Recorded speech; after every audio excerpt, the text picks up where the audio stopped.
facilité. Ça. Bongo idéologie a fait rayon au boyang. Idéologie a fait rayon au boyang. Il y a idéologie né, n'y a pas de facilité. Ngai makamuna ngezo simba, mais na ba difficulté pesali.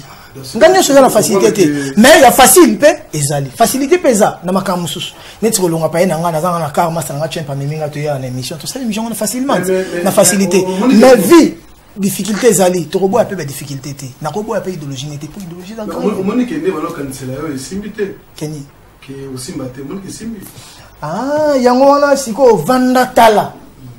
Parce que tu as une vidéo morte tricatée. Pour moi, la répétition, monsieur le canal à télé, il y a une répétition, moi, j'ai vidéo, image, il y a population, il y a public, il y a répétition, moi, calé, ça la plein. Bah, mélanger le podium, il y a l'élo. Si vous avez un peu de comme la géonaté, tu es pété dans le futur, tu es au salon. Mais tu es pété dans le tambour, parce que nous avons un douleur. L'élo, imagine, tu répéter, banga, tout ça là, mais c'est un peu de zokipo, n'a c'est truc qui n'a pas pota.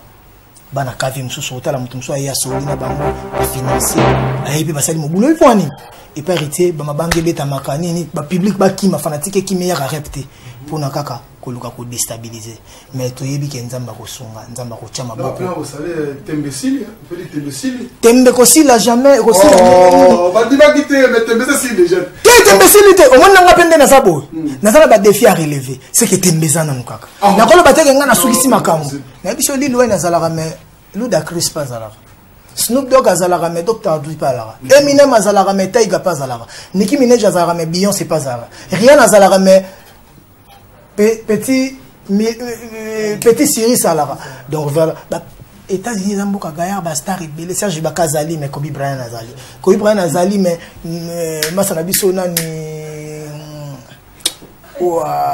LeBron James azali donc on a que makamboze bele Derrick Rose baza il y a de la place pour tout le monde nabi na yo imagine tobé ta concert lelo au reste au salle à 100 000 personnes na concert na biso non mais na Congo na Kinshasa on a plus de 8 millions d'habitants donc ceux qui karata 1000 personnes ba chenga na salle plein tant son ndule msupe zo beta kuna ceux qui 1000 personnes ba ke to salle tant son ba concert nyo so beta lelo ba ok baza même pas 10 000 mais ce ko batunde na Congo ba lingi ba emprisonner batu ba comme ça batu le roi batu ya bango et yon bon ngaba sisa makambo pe batu bazo kanisa le roi netike soka sali likambo ezaki pasi o baninga non bakoki ko salate pardon non baninga ba salite ya kanisa sukisi nzoka quand muninga mso sala na 2018 koleka voilà nangina ngala belo mo motu ezani gaba nozali parce que c'est si makambo lokasi papimbo mo zalate pour gaba nozali papimbo mapazati le reste papimbo mandenga zawana nati lokola kozala te po papimbo mazala te nati lokola paza nati lokola bulaki ya sukisi makambo Jacqueline la zala te po ye nati lokola za te ya mona na baki ya de la place pour tout le monde il suffira juste que mutasa la makambo bien et s'il y a kangi makambo mais banda biso to bandinde sans faute voilà. Alors nous allons prendre la production aux niveau à Matadi. Avant Matadi, tout bien ça non batubaya. Mais Bicho Zadio Congolo Roya ZK, il a arrêté le temps et aujourd'hui il a dit il va dévisser, il va réouvrir, il va ouvrir le temps. Zadio Congolo Roya. Zadio Mulumba Koya. Na va venir honorable Jekoko Mulumba. Akoya. Zadio Mulumba on a Roya na compte ya petit na biso po to na bana kingabwa pe na mouvement. Neti Shakira za mona kingabwa romona venaye Zadio Mulumba nenga ko PC rôle. Mais depuis j'ai bandit il y a que celui qui a sollicité. Na lobi na yo lelo romona ba Chris. Omona déjà Chris Bonzenga. Yo yebi Chris Bonzenga. Chris Bonzenga sera là. Chris Bonzenga sera là, le miraculeux, le mystérieux. À cause de là. Oyebi Salaka James. Oyebi Charlie Salaka James. À cause de là. Et mon parrain, mon vieux, mon grand frère, il habite à Ketolo. Papi Boto Noble. Bako Loba, Bako Lembe, Bako Ganga, Bako Vanda Kalme Nasuka parce que Papi Boto Noble a Djali. Voilà, merci donc, beaucoup. na comme on a soukate parce que excellence modéro bazana ma solo. Ba fait na biso ba maître Zefina ba mère en touf baza. Ponga bat makamune ta bato balar pe menanga e banda kala. Banda maison mère. Pire que ça. Ba tosate bango banani. Voilà, donc je pense Tekenda il est moyen, ya ma Rachel Fouta papa na Blessing, papa na Victoria. Hein? Papa na tête junior, tout le bac déjà bateau saté bango. Voilà, alors pour faire plaisir à maman Régine, Loussama, notre directrice de programme,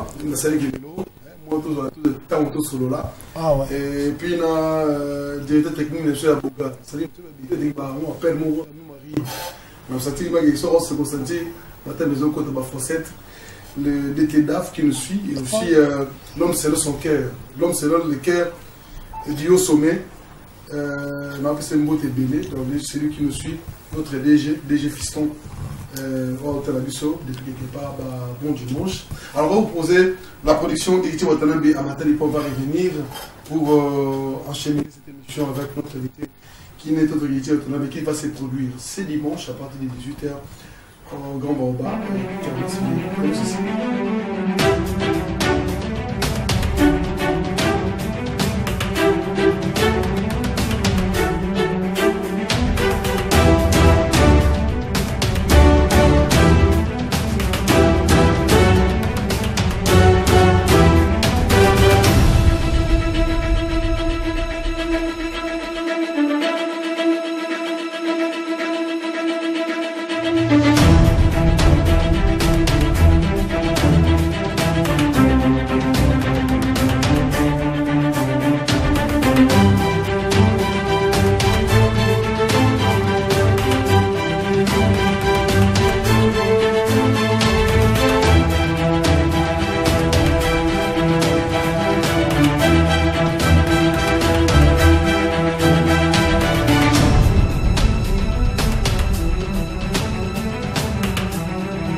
C'était tellement fait plaisir à Ted Tendai, mon thème, maman Rachel, Rachel Fouta qui nous suit depuis quelque part, et puis na TJ Bolingo. Merci à Junior Capitaine qui nous suit, et à toutes les personnes qui nous suivent depuis quelque part là, j'ai dit merci à Gili Kitima qui nous suit, et aussi à Karine la Bomba, grâce à Massikine, tout jeune d'Afrique, Papa Toutou, qui là-bas, Papa Toutou, et puis j'ai dit merci aussi à Kadi Ngandou, aussi à Vanessa Maloula qui nous suit depuis quelque part là, et nous tous les faire à Brooklyn. Mais obligé, il y a tout le monde ça va car quand on est tiré pour là quand on est tiré nazaina ya wile toka nazaina ya wile toka bina nazaina na yokanga jana sisa okolo bapeli babangu nazaina ya wile toka sikobi pembene ya wile toka na yazalaki le PDG, les grands moyens, Raoul Ominga. Na kachona bana bazalaki, ba vient na biso ba PDG, Lucien Ebata. Yokanga, le PDG Lucien Ebata. Na Mupandi, Makoko, Claudia, Carole, Iki ya Sassou. Na les chapiteaux, les présidents. Denis Christel Sassou Nguesso et maman Daniel Sassou. Denis Christel, les plus grands pétroliers d'Afrique. Nazayana ba. Problème. Imagine tu sois pas ici, notre voiture. Quand on a une voiture, est-ce qu'il y a besoin de papier sans la voiture? Obi? Non, il y a lobby. Bateau ba lobby on a. Et ça bateau ba la voiture. Si bon ba la voiture, c'est qu'il y a où il y a sali bango bien. Après c'est bon moins déplacement. On a la voiture, tant que on a baouli qui l'a ngelo. Obi? Et ça peut problème té. Si le grand prêtre sera net singa bosso na vandi na grand prêtre. Obi grand prêtre ezani. Moto na moté monta la kabi ah te eloko tant que on a ngina zeza ngate. Et c'est le héritier. S'il vous plaît. Ceux qui va mêler na gauche, nzamba opesa yo na droite. Yo eloko yebite za ke na zo yebiso siko que moi je voyage, je pars chez Jires Kembo au Qatar et Dubaï. Oyebi eloko na roya nango qui me pampa vite yo yebi. Il fallait qui oyebi na Bible lo wa lo mo gardez silence et moi je combattrai pour vous. Yango tam soto mo na soto ko lo baté. Mais ya wili etoka les jours abanda ma voiture les solo nanga. Azara na Air France à Moni Sankara na le roi de la forêt na avion comme olinga na solo là abina sa yoka na sisa na sisa na ngai souffre un peu na sisa idée nanga abisi Sankara appelle moi héritier j'étais déjà à Paris to soli abi je t'envoie mon numéro chez Sankara je serai à Versailles donc autant appeler adresse tout ça là après il y a eu musique des alarets voilà musique est à la bongo et quand la rapé bongo tokutango bongo nzamba kumbama aïbsinga périté vous aurez des voitures toi parce que mutaïbi ya Willy mutali bosso na maison mère et ça kakol ya baina ya Willy kala pour na ba suédé na ba braza tout ça là abetelanga li sola ya Willy jour mon na poto massa na ngamoro Kerlin Kaluji abenginga Kerlin Kaluji abenga aïbsinga ya Willy azana poto Zwa numéro na bengaye azolukayo. Ozo kama na bengi ya Willy apesinga rendez-vous. Te okuta na kakol na petite sœur na biso mibale Arlette Mbenzo na Véronique Véro. Na kati voiture na bengaye ya Willy azana poto kakol ndima te na zila na bengelo ya Willy na passé. On a lo histoire vraie que Dieu maudisse ma carrière ceux qui n'a qu'aussi même sur une ligne. Juste sur même une ligne. Na passé ya Willy.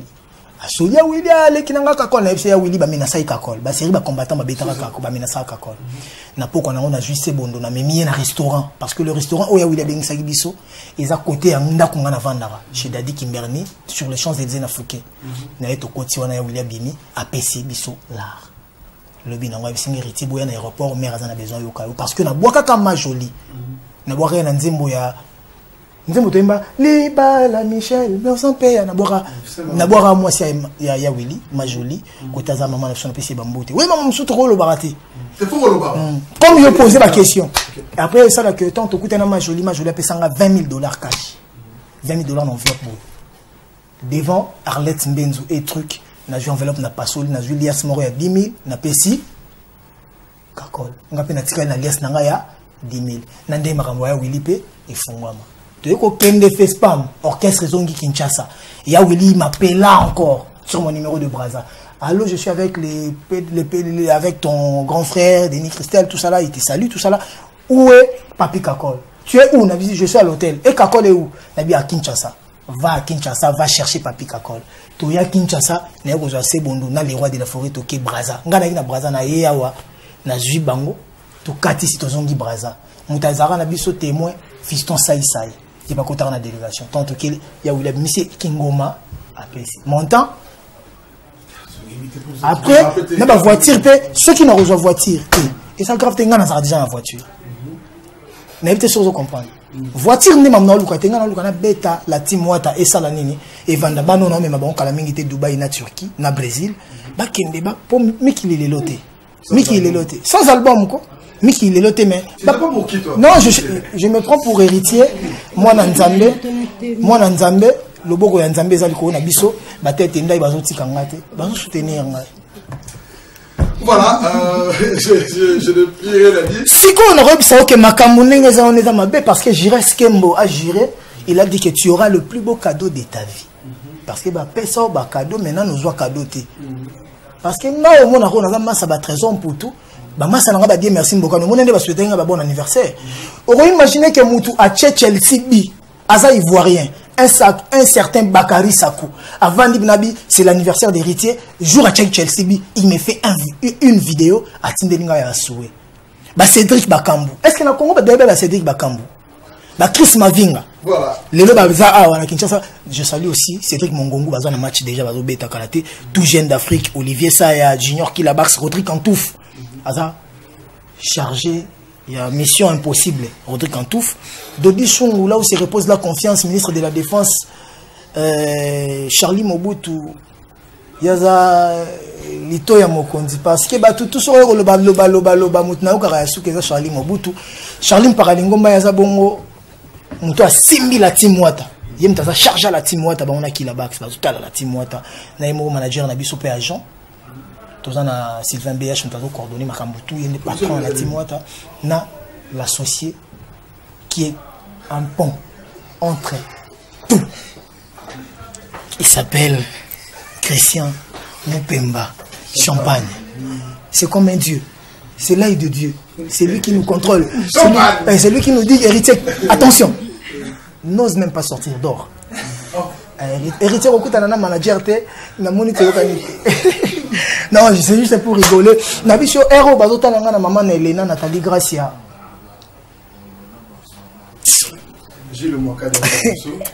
Nathalie Gracia.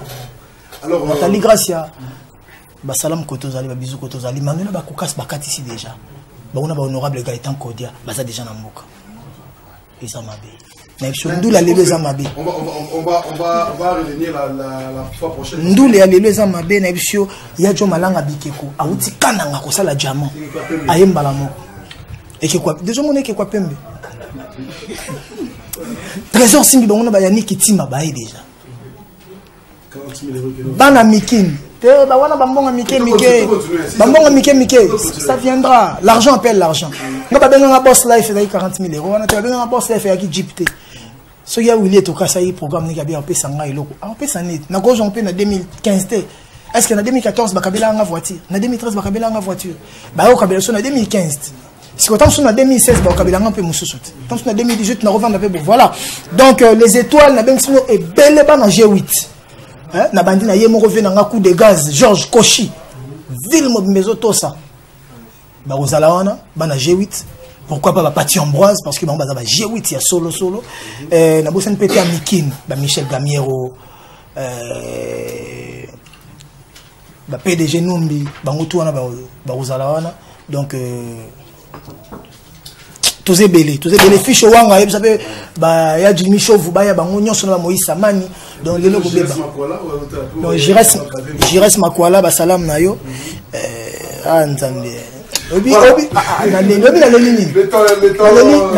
na leli concert minuit ici là parce que bah Jires Kembo et parce que bah Cédric Bakambu bah Cédric Mongongo bah Chris Mavinga bah il a posé tant comme match ici là bango bah anniversaire.